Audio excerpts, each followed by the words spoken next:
de misericordia. Dios es un Dios que quiere y ama a su pueblo, pero también nosotros sabemos que cada promesa de Dios va unida a un mandato. Si no obedecemos el mandato, probablemente tampoco disfrutemos esa promesa. Dios conoce la dificultad que tiene nuestro corazón para ser un corazón sensible, un corazón fiel al Señor, un corazón para que se mantenga cerca del Señor.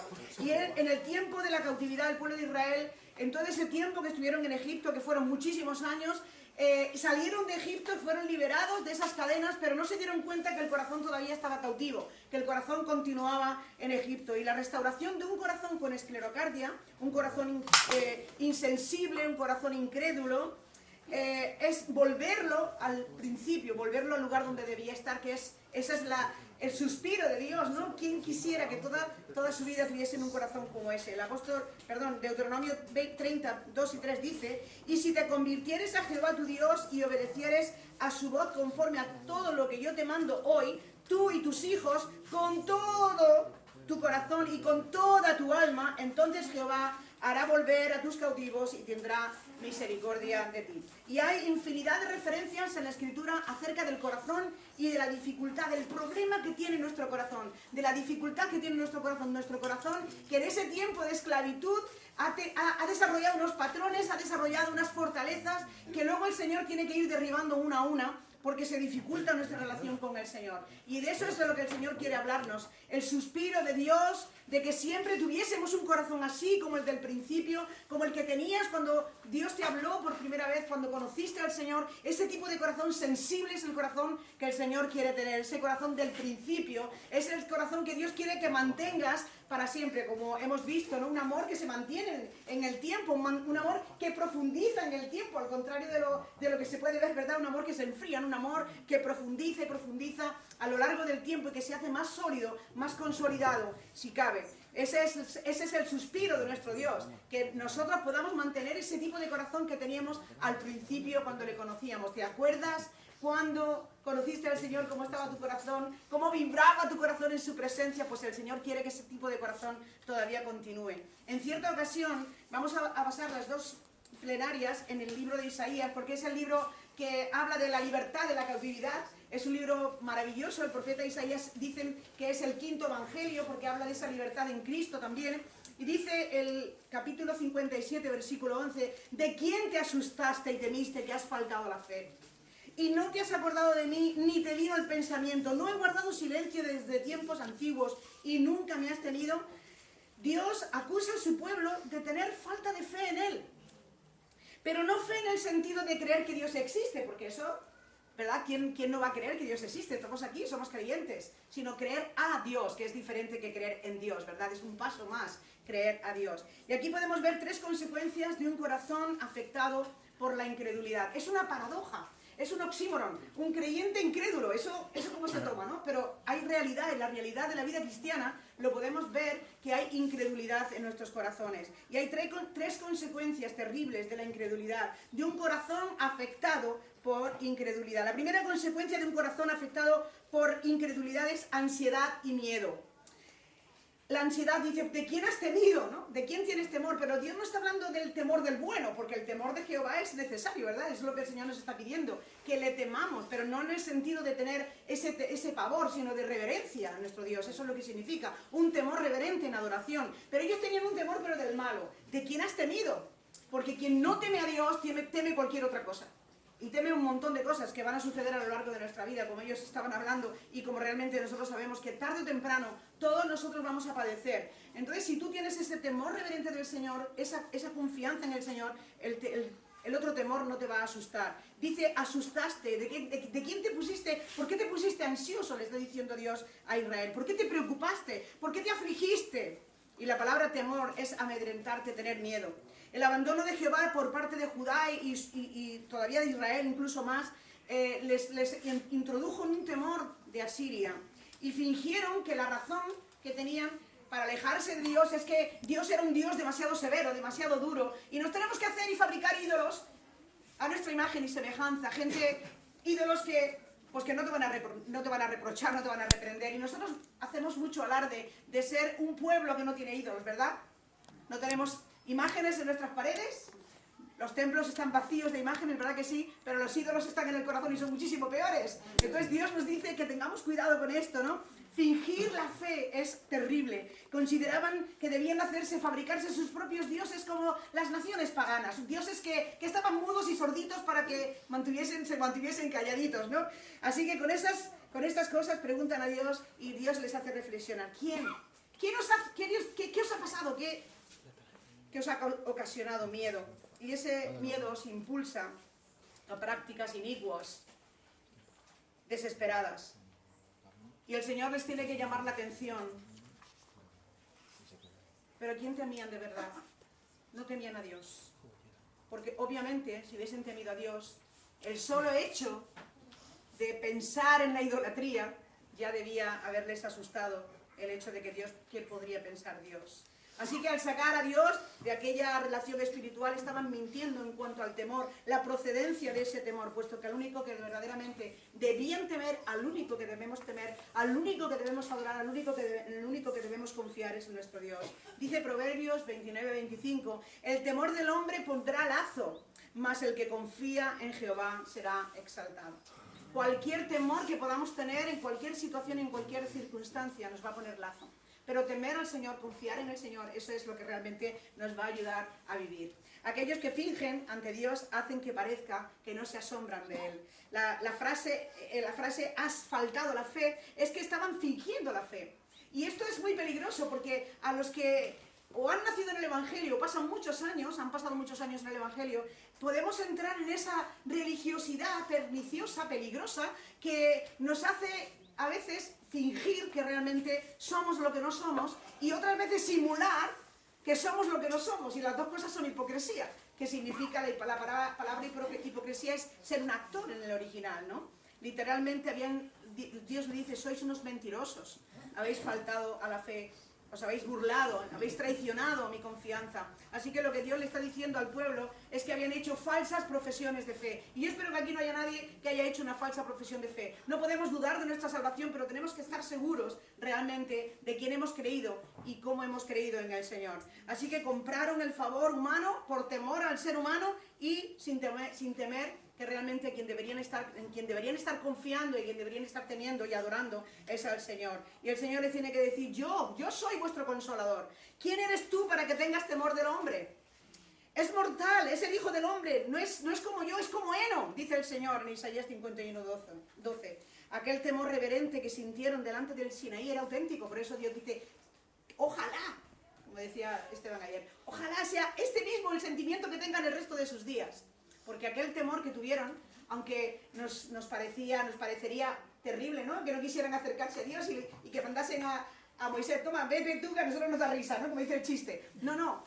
El Señor Dios descubre que es un temor verdadero y genuino, pero no va a ser así en el futuro. Por eso, ese temor no es un temor de Dios. Ellos no temían el temor de Dios. El resultado de este temor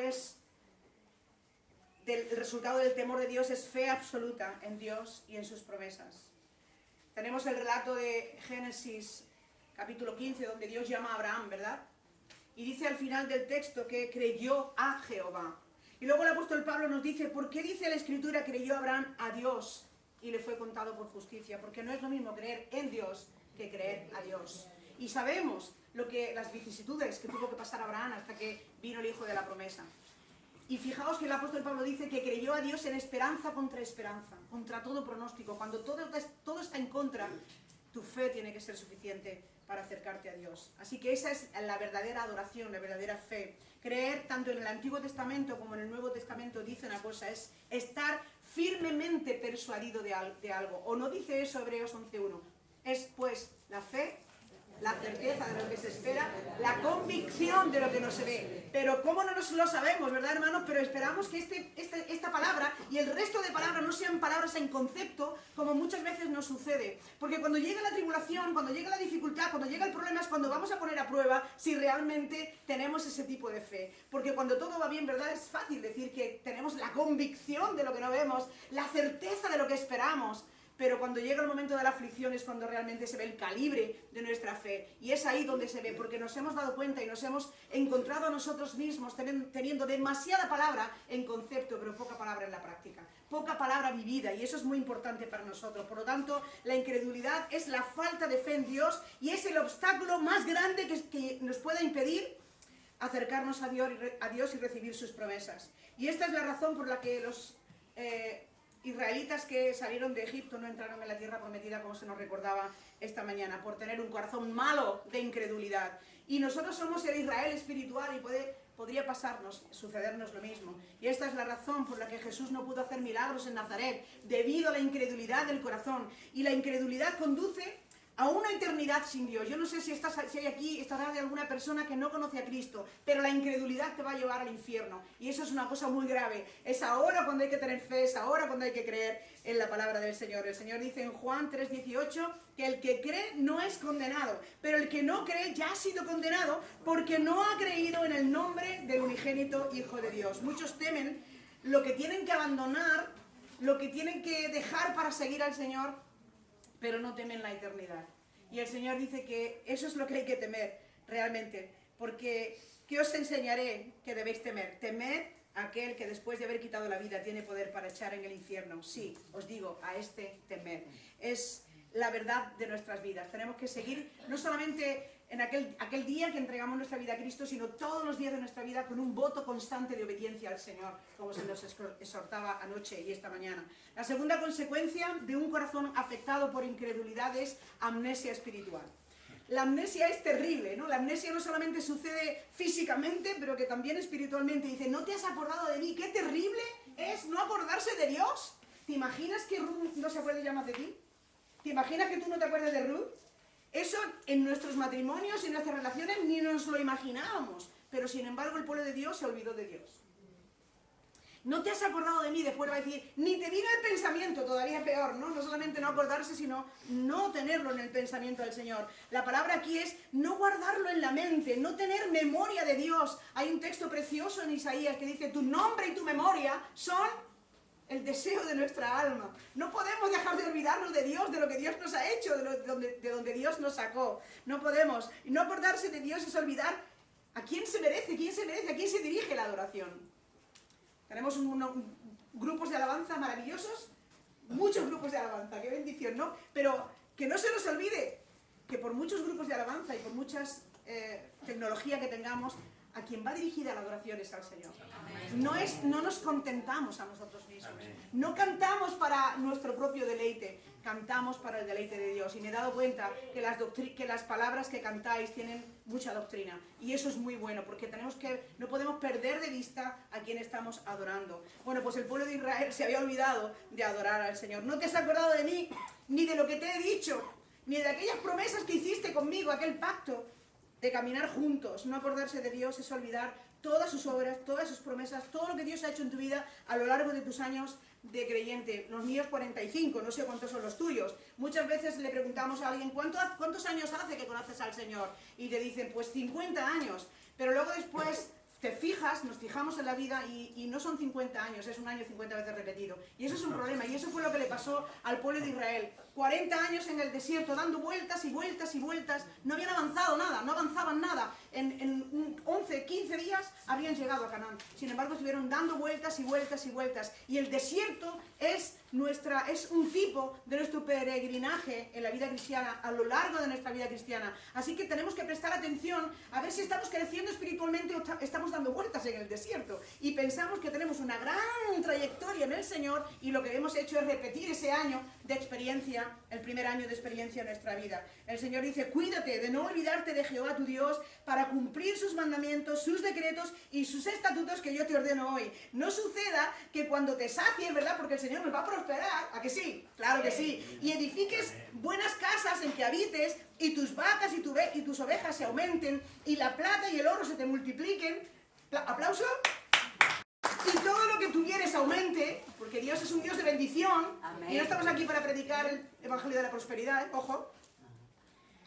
Y se enorgullezca tu corazón, y ahí viene el hachazo de Dios, y te olvides de Jehová tu Dios que te sacó de la tierra de Egipto de casa de servidumbre. O ya se te ha olvidado que eras un esclavo del pecado, que estabas muerto en tus pecados y en tus delitos.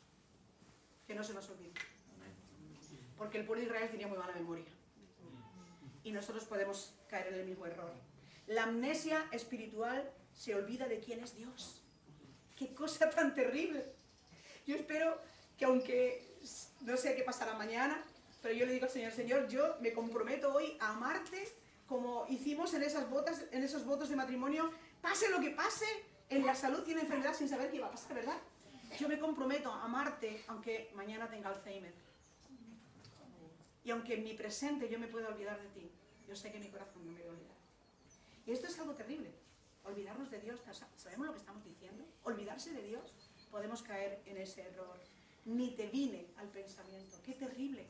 Podemos ponernos un poco en el corazón de Dios, claro, eso es un lenguaje antropomórfico, porque Dios no tiene corazón, ¿verdad? Pero podemos hacernos sensibles a entender qué puede estar pasando por la mente de Dios cuando Dios le dice a su pueblo, no te acordaste de mí, ni te vine al pensamiento. Estabas tan lejos de mí, tu mente estaba tan lejos de mí que ni siquiera me tuviste en cuenta en la toma de decisiones. Y hermanos, eso nos sucede todos los días, porque cuántas cosas, cuántas decisiones a lo largo de tu vida, a lo largo de tu semana, a lo largo de tu mes, a lo largo de tu año, tú estás tomando sin la voluntad del Señor. Y eso es que no te viene el pensamiento, porque si te viniese el pensamiento del Señor, muchas cosas de las que hacemos no haríamos. Muchas decisiones de las que tomamos no tomaríamos. Dios tiene que estar presente constantemente en nuestras vidas. No podemos olvidarnos de Dios, ni te viene el pensamiento, se me pone el corazón triste cuando pienso en Dios. Literalmente no tenías el corazón puesto en mí. Esta mañana nos decía nuestra hermana, donde está tu tesoro, ahí está tu corazón. Y es que es así. ¿Qué es tu tesoro? ¿Qué te da a ti satisfacción? ¿Es Dios? ¿O qué otras cosas? Porque lo único que nos puede dar satisfacción es Dios. Mira, todo es susceptible de pérdida, ¿sí o no? La familia la puedes perder, la economía la puedes perder, el trabajo lo puedes perder, pero hay algo que no puedes perder: el amor del Señor, la presencia del Señor en tu vida, la salvación que Cristo te ha dado, ¿sí o no? Entonces centrémonos en lo que no podemos perder, porque si nos centramos en lo que podemos perder, nos vamos a hundir. Y lo sabemos bien porque tenemos un corazón sensible. Aquellos que no ponen en Dios el corazón muestran que no tienen presente a Dios. Dice Dios en Deuteronomio 4:9, por tanto, guárdate y guarda tu alma con diligencia para que no te olvides de las cosas que tus ojos han visto, ni se aparte de tu corazón todos los días de tu vida. Antes bien, enséñalas a tus hijos. Pero os digo un secreto, no podemos enseñar lo que no tenemos. No podemos transmitir a las siguientes generaciones, y os doy la enhorabuena porque tenéis una cantidad de niños increíble, que eso es una bendición tremenda, pero tenemos que ser buenos testigos para ellos. Y tenemos que pasar el testigo a esa generación intacto, como lo recibimos nosotros.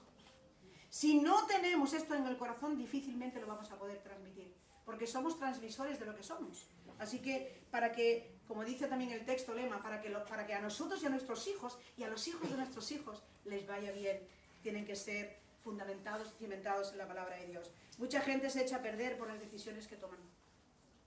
Se olvidan de Dios, descuidan su relación con el Señor, se olvidan de consultarle a Dios, porque a Dios tiene interés en tu vida, Dios tiene interés en tus decisiones.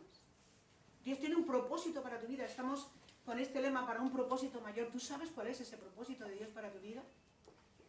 ¿Tú quieres que se cumpla el propósito de Dios en tu vida, sí o no? Sí. Pues entonces, consúltale. Porque sin darte cuenta, podrás tomar una decisión que te desvíe del propósito de Dios gravemente. Pero olvidarse de Dios es súper peligroso. Este olvido no era simplemente sacar de la memoria a Dios, sino descuidar cada uno de sus mandamientos y de sus actos pasados de liberación. Y es una contradicción tan grande, porque si algo tenía el pueblo de Israel, que constantemente estaba recordando lo que Dios había hecho. Pero acabaron con todo eso en concepto, no viviendo de verdad, de corazón, esas cosas, no recordándolas de verdad. Recordar de dónde nos sacó Dios es muy importante y fundamental para mantener nuestra fe en Él. La incredulidad se sana teniendo en cuenta a Dios, poniendo nuestra confianza en Dios, nunca jamás dudando de su poder. El hombre aquel que trajo a su hijo que estaba endemoniado y que los discípulos fracasaron. Hace pocas semanas estábamos en la clase de liderazgo enseñando esto y cuando llegamos al final, porque claro, empezábamos a ver la falta de fe de los discípulos y al final dice, bueno, es que salía con ayuno, ¿vale? No lo sabíamos. La próxima vez sí que haremos ayuno.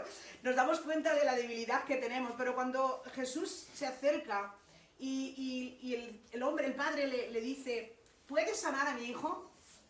Y la pregunta, podríamos decir, la pregunta ofende, ¿no? Claro que puedes sanar a tu hijo. La cuestión no es si yo puedo sanar a tu hijo, es si tú crees que yo puedo sanar a tu hijo. Esa es la clave. ¿Que Dios puede? Claro que puede. La cuestión es si tú crees que Dios puede. Si tú vas a poner tu confianza en el Señor. El Señor acaba diciendo a los discípulos, generación incrédula, ¿hasta cuándo os he de soportar? Digo, mirad, si el Señor tiene que decir eso, mejor salimos corriendo, porque a mí me da mucho miedo que el Señor nos diga estas cosas como el pastor nos decía, ¡no os conozco! Porque no se trata de si yo conozco a Dios, sino si el Señor nos conoce a nosotros. La incredulidad se sana poniendo intencionalmente nuestra confianza en el Señor, porque Dios es digno de confianza. ¿Sí o no? Amén. ¿Habrá algo que Dios te pida? Como dice el Señor, si tienes hambre, te voy a dar una serpiente. Si quieres un pescado, te voy a dar una serpiente. Si quieres pan, te voy a dar una piedra. ¿Dios va a hacer eso? No, jamás. ¿Es digno de confianza, sí o no? ¿Lo has probado ya, que es digno de confianza? Amén. Y si no lo has probado, lo probarás.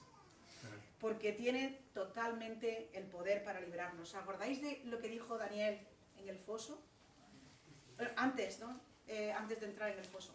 Mira, Rey, Dios puede librarnos.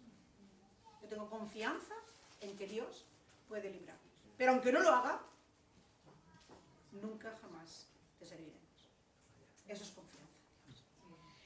Dios me puede llevar al cielo. Pero aunque no lo haga, yo seguiría adorando a Dios. Amén. ¿Has llegado a esa convicción? Dios podría no llevarnos al cielo, pero aún así merecería nuestra adoración.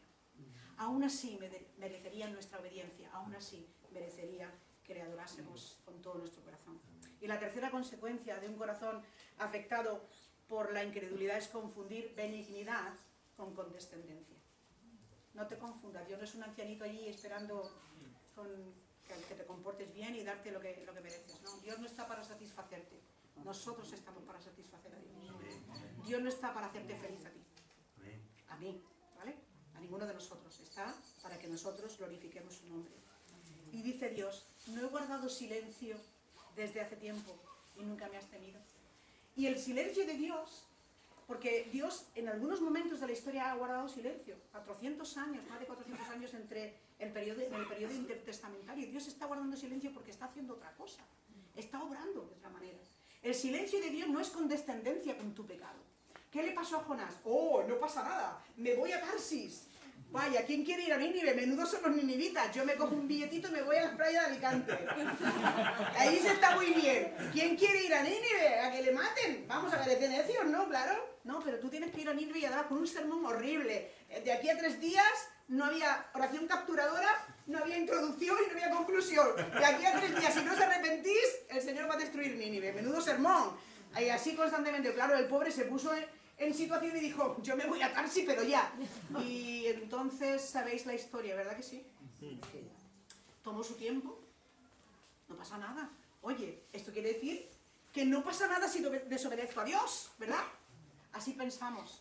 Pero cuando estás en alta mar, cuando no hay vuelta atrás, entonces aparece la situación que se agrava contra ti, ¿no? Así que el silencio de Dios no es condescendencia con tu pecado. El silencio de Dios no es condescendencia con nuestro pecado.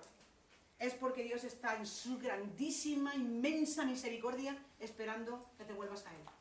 Amén. Porque Dios jamás para de obrar. Amén. Y se endurecieron porque Dios estaba callado. Porque parecía que estaban haciendo las cosas bien. A veces me encuentro con jóvenes que se enamoran de personas que el Señor no quiere que se enamoren. Y parece que todo les va saliendo bien, ¿verdad? Y dice, no, si me está saliendo todo bien, si todo va avanzando, si todo se va solucionando. Y caemos en ese error de pensar que las circunstancias son la voluntad de Dios. son la aprobación de la voluntad de Dios. Cuidado con esto, porque nos engañamos a nosotros mismos. Dios solo tiene una voluntad y esa es la que tenemos que buscar. Dice Eclesiastés 8:11, por cuanto no se ejecuta luego sentencia sobre la mala obra, el corazón de los hijos de los hombres está en ellos dispuesto a hacer el mal. Porque Dios no está cortándonos el cuello constantemente, que es lo que merecíamos. Porque Dios no está disciplinándonos constantemente, que es lo que merecíamos. O tú no has en algún momento tenido condescendencia con tu hijo, que ya lo has disciplinado y disciplinado, a ver si cambia. En ese refuerzo positivo de guardar silencio para que haga un cambio. Dios es un Padre, Dios es nuestro Padre, Dios es un Padre de amor. La falsa visión de Dios perjudica seriamente nuestro desarrollo, el desarrollo de tu santificación y mi santificación, porque impide que nos examinemos a nosotros mismos. Escuchaba a Escariolo, ¿sabéis quién es Escariolo? Me encanta el baloncesto.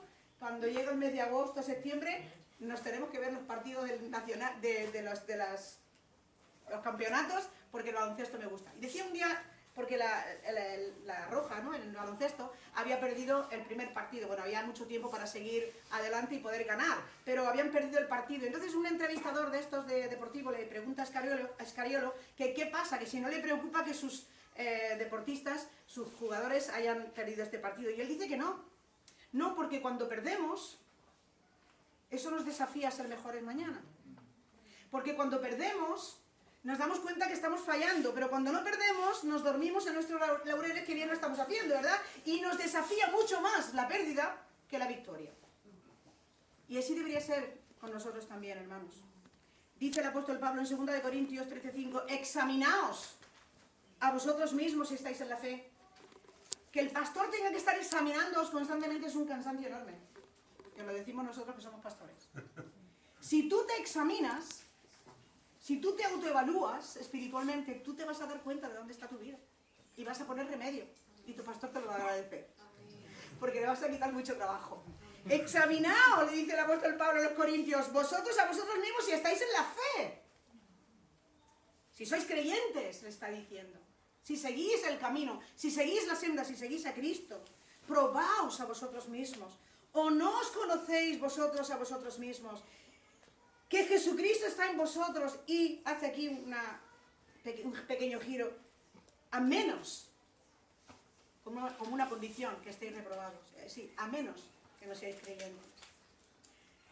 La amnesia es terrible porque nos lleva a olvidar nuestra lucha física. Nuestra lucha no es contra carne ni contra sangre. Nuestra lucha es contra los principados. Y no paran, no van a parar, porque no quieren tu santificación. No quieren que tú avances, no quieren que tú tengas un corazón perfecto para con Dios. No quieren y van a ponerte todas las trabas en el camino para que desobedezcas, para que seas una persona incrédula. Y fijaos que eso es una contradicción. No he visto tantos incrédulos, entendedme lo que quiero decir con esta palabra, no para conversión, sino para la santificación, como en el mundo cristiano, o entre los creyentes. Y esto es un grave problema que tenemos. La esclerocardia nos va a matar. El corazón endurecido nos va a matar. Es una enfermedad letal y tenemos que despertar, hermanos, porque esto nos impide ver nuestras falsas motivaciones. Engañoso, dice la Escritura, que es el corazón, más que todas las cosas, y apostilla y perverso. Así que no te dejes guiar por tu corazón. Tu corazón te va a llevar por mal camino. Confía en la palabra de Dios, confía en el Espíritu Santo, confía en el cuerpo, confía en los pastores que te ayudarán a crecer. Tanto el temor físico, como no tener en cuenta a Dios, como confundir su bondad con condescendencia, son los efectos nocivos de la falta de fe y de la falta de confianza en Dios que produce la idolatría, la esclerocardia, ese corazón endurecido. Y esto es un gran obstáculo para nuestra santificación, para poder ver milagros. Yo espero que tú estés esperando, valga la redundancia, milagros del Señor, en tu vida y en tu familia, y en tu iglesia, y en tu localidad. ¿Sí o no? Pues necesitamos un avivamiento. Necesitamos que el Señor tome los corazones y los transforme. Y es un obstáculo la incredulidad. Cree en el Señor. Cree que el Señor, cree al Señor que Él lo va a hacer, porque Él lo va a hacer, porque Él lo ha prometido y lo hará. Y esto es un gran obstáculo para una santificación, para poder ver milagros y para vivir una vida cristiana vibrante. Dios dice, allanad, barrer el camino, quitad los tropiezos. ¿Hay tropiezos en tu vida? Hay cosas de la vida pasada, hay cosas de Egipto. El Señor dice, no vuelvas a Egipto, le dijo al pueblo de Israel. Y nos lo dice a nosotros también, no volváis a Egipto.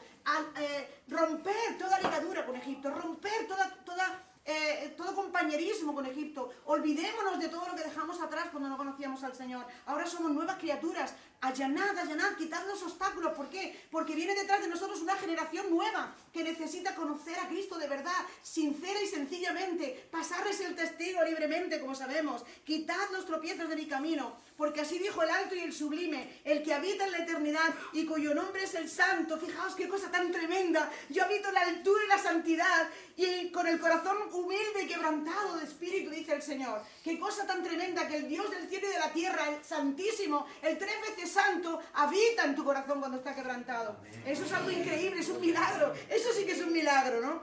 Para hacer vivir el espíritu de los humildes y para vivificar el corazón de los quebrantados. Isaías 57, 14 y 15. Y esto es por nosotros y por los que vienen detrás, hermanos.